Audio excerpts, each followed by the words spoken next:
Hi there, it's so great to be back on YouTube actually doing a DIY, which is what I signed up to do. As you know, we've been super busy just trying to get our house back in order, and we are on the tail end of that. What I have here are a couple TV tray tables that I thrifted from the bins. They were $2 a piece, so I took the legs off and started there. I'm going to use the legs in a different project, and I'm sure we'll see that in the future. Right now I'm just painting out the middle of my project here. I'm going to put decoupage paper here in the middle, so I need a white background so that my colors don't wash out and they stay just as vibrant as they are on the paper. I really like the frame layout there. I like the gilded edges, things like that. So I'm really going to lean into that for my finished project, and you'll see what we do as we go. Just want to take the time to mention that, first of all, I'm going to put up a before video at some point in this tutorial of my before workshop renovation, and then if you want to watch what it turned into, go back and watch my last video. It says workshop tour in the description, and so I think that's actually the title of the video, so go back and watch that to see how I renovated my workshop after Hurricane Ian blew it all apart. Anyway, so continuing this with this project, you don't see it here, but I'm going to come in and paint the back. I'm going to paint every part of this and just make it look new. And I'm just using a chalk paint. It's whatever color of white I have on hand. The paint's not going to show. And you can see I'm not even super worried about getting full coverage. I think I just give it one coat. I really just want to cover up the dark background. And I'm also not super worried about if I get it on my frame, because I'm going to come back in and paint that frame with a fresh coat of black paint, and I believe I show that. If I don't, you'll see that that's what I've done. Anyway, so something else I wanted to mention, and I'm trying to think of what that was. Oh, well, first of all, you know, like, subscribe, comments, all of those things help me grow this channel on YouTube, and I know I just haven't been super consistent, and it has nothing to do with want to or you know, anything like that. It's honestly just a matter of prioritizing our lives right now, and so we've really had to take some time and get our house back in order. We're actually still working on that. Windows were delivered today, and so we are still working towards a full renovation after Hurricane Ian, almost, well, about a year and a half later, which is typical of our area. We know so many people who are still working towards making hurricane repairs. I mean, it's just a fact of our lives. So anyway, yes, here I am freshening up that black paint. I'm just giving it a good coat of chalk paint again, the color ink. And here I am getting ready to decoupage my picture down to my frame. I got this decoupage paper from Zazzle, which is my source for a lot of decoupage paper. Maybe y'all don't know this, but they actually have a platform right in their app that allows you to design your own paper. So you could bring in your own graphics that you have permission to use and design your own paper. I didn't design this one, but I have designed some, and I'll put the link in the comments for you, so you can go and look at it. I think I have one thing up there now, and it is my original artwork. So, and there's also a video where I show you what I did with it and how you can order it for yourself. Anyway, so you see here I've put down an anchor strip. That's how we get the paper to anchor to the frame. And also I'm using a balled up piece of cling wrap to rub down my paper. I'm doing that because it reduces the friction, so you're not causing heat necessarily. You're just you're not going to tear your paper if you use the smooth surface of cling wrap to push that down. Anyway, so that's what I'm doing here, and you see that I'm laying those edges down really tightly. Normally, I would be most typically decoupaging onto something that has a clean edge so that I could come back in with sandpaper and sand that off, but that's not what's happening here. I'm actually going to have to come in with an X-Acto knife after my paper dries. So I've got one side down. Now I'm going in to lay down the next side. What I'm using, my decoupage medium this time is DIY liquid patina. I really have come to love this decoupage medium. It's honestly, to be honest, it's very much like Mod Podge, only it's much thinner. So when I run out of this, my intention is just to water down my Mod Podge, which I've always done anyway. I've always watered it down, but I'm going to be watering it down more significantly because this medium is actually quite runny, and I think that's why it gives such a great transfer, because there's really just no bumps or lumps in it. It doesn't gum up the way that Mod Podge can if you don't thin it down. So my recommendation would be, if you're going to use Mod Podge, thin it down quite a bit. Also, with this paper that I'm using here, you can order this paper in different gauges, as in different thicknesses. So I think this is the 10-pound paper that I'm using here, but they also have 18-pound paper. And also, for any paper that you might want to purchase, it's available in several sizes. So this was the smaller size. I think it's I'm honestly not sure, but I know that they have several different sizes that you can choose from. So here I am. I've allowed my Mod Podge or my liquid patina to dry, and now I'm just cutting off the edge here. I'm not sure how long I messed with that there, but I wasn't super careful, and I did get some of it stuck to the sides, so I had to come and work that out. Maybe I used sandpaper, I don't know, but then I touched up the paint if I had, removed any of the paint, and made it all tidy again. Anyway, I buy these TV trays whenever I see them, because generally at my bin store they don't weigh them, they just sell them for a set price, and they're usually $2 each. And for $2, you can make a pretty worthy project. I buy several of them at a time. They also make great, they were intended to be trays, so obviously they make great trays. You could add handles or feet. I made some of these at Christmas time with a different style of tray. So anyway, but these are going to be wall hangings, and I bought 3 of them, so you'll see at the end of the video I actually made 3 of them. Probably not all at the same time in the same crafting session, but I'm trying to work through my stash. If you watch my workshop video, you'll see that I have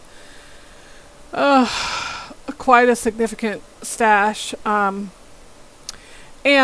it's not as if it just stays here. These things sell at our shows. We do vintage market days 4 times a year, and so it's my expectation that these will sell at our next show. Our next show is in September, which is great because that means we have plenty of time to revamp and make some new things and do a lot of DIYing. I also have, during the summer, I have my craft workshop at the library every month, but I also am doing a scheduled workshop at our local elementary school for parents. I guess their kids are going to be off doing other projects, and it's going to be the same 25 parents every week for the month of June. So I have 4 different projects to plan out for that. So it will still be a busy summer. We just won't be doing shows. And also, I have plans to start a new art piece. And I really mean it. Like, I say that, and then I just haven't started one yet. But listen, I don't know if y'all know this, but artists are a little temperamental. And my house has been in such disarray that I have felt like I just didn't have the peace of mind to sit down and draw. Because, drawing like involves sitting down and actually doing it. And sometimes I have to justify to myself that is actually my work. That is what I do. So I have to justify myself to myself that it's okay to sit down and work on a new art piece. So I do have one in mind. My husband and I went on a great adventure a few months back. We drove up to Central Florida, and we just went to this little town that we know and waited for the picture opportunities to happen. And they just always do in this little quaint town. We saw things like a horse running down the freeway. We saw some horses hitched up to a hitching post outside of a bar. That's where the last old truck that I drew came from. It was planted in a field with an American flag in the bed of it. Just super beautiful. And the cow pasture that we came across that day was just really special. We made some good cow friends that day, and I can't wait to show you my favorite pick of the day. So anyway, I do have a lot of material that I have gathered to do a drawing. I just haven't gotten around to it yet. Anyway, here I am. I'm pouring resin here for my frame. I'm going to put these in the corners, all four corners. So you see I'm pouring the casting resin there in the opposing corners. I'm going to need 2 of each of those.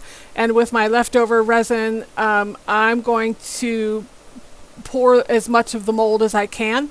That's my normal practice, as I'm sure it is yours. I just make sure I use all my leftover resin. And typically, I'll have like a resin pouring day where I'll just line up a bunch of molds and pour a whole box of resin. Because if I'm using it on a flat project, it doesn't matter if I cast it ahead of time. If I know that I need the molds to be bendable, then I wait until I'm actually working on the project. But I have a big Tupperware full of castings that I rely on when I'm making a project. Anyway, you can see this video is sped up twice, so this is twice the amount of time that it actually takes. I'm sorry, twice. How would you say that? It's sped up twice, so this is twice as listen, I'm not good at math, but I know that it sets in 10 minutes, okay? But if you watch it, it sets in 5 minutes because it's sped up twice, okay? That was the most complicated way I could possibly think of to tell you. So here it is all set up, and I'm just going to demold those castings. And I think I paint them right away. You can paint them when they're still soft. So the ones that I'm not using for this particular project, I'm putting up to use in a future project. We have some great future projects lined up. Some patriotic stuff I'll be working on. Anyway, I'm giving these the same treatment that I gave my frame. And look, I finally found like the best setup here. That's the best camera angle I have found. That's the right distance. I have to take notes and remember where. Actually, my camera's pretty stationary, and that's been part of my issue, is that I got all new YouTube equipment. I promised myself I wasn't going to get the equipment until I was monetized, if I ever get there. But somebody got it for me, so that was a nice special gift. And so I'm ready to go with all new equipment. So here I am. I'm painting these corners. There's 4 of them, obviously, with the Waverly black paint. It's called ink. And you'll see after I get them all painted and they're dry, I come back in with antiquing wax and antique them. If you haven't used black paint with the Waverly antiquing wax, it's a great combination. I'm sure you've seen it before. It just gives such a rich dimension to black paint. Also, where I live I actually live in Port Charlotte, Florida, but we actually are about 2 minutes away from our neighboring town, and that's where we do most of our shopping. But so in Northport, Florida, at that particular Walmart, all the Waverly paint is on clearance. So I think these are normally $12.87, and they're on clearance for $8, which is a pretty good deal considering the next size down is usually almost $8, like $7.87 or something like that. So it's a pretty good price if you need chalk paint or if you need finishing wax. They have it, the antique wax, they have a white wax, and then they have a clear wax. So that's my best shopping tip for today. I have no idea why my memory card is sitting there unopened. I guess I was prepared for the eventuality that I would fill up one, and so just in case I have one that's not opened. So, that's super helpful. If I have to change my memory card, all I have to do is find scissors and open that one, from its invincible packaging, and then I'm ready to go. See how prepared I am? So anyway, and I'm wearing gloves, so that's like a major improvement. My nail lady has made me promise to wear gloves because I come to her such a mess that she doesn't even know where to start. Poor thing. Anyway, her name's Hannah. She's a darling. So if you live in my area and if you're looking for a good nail lady, she's your girl. Anyway, so now I'm using wood glue to put these in the corners there, put my molds in the corners, and then after I've painted and waxed my frame there, I'm coming in with rub and buff, and this is the Spanish copper. I love it because it's sort of the same color as the antiquing wax, but it has more of a sheen and a sparkle to it. So I really love like a metallic finish. I love the way that finishes this piece. I just think these turned out super pretty. I know they'll sell basically anything I've put chickens or roosters on sells. I know that my business is called the Barnyard Boutique, so people come in the Barnyard Boutique fully expecting to see things from a barnyard. So it's not unexpected that I would be drawn to farm animals. Anyway, so what am I doing?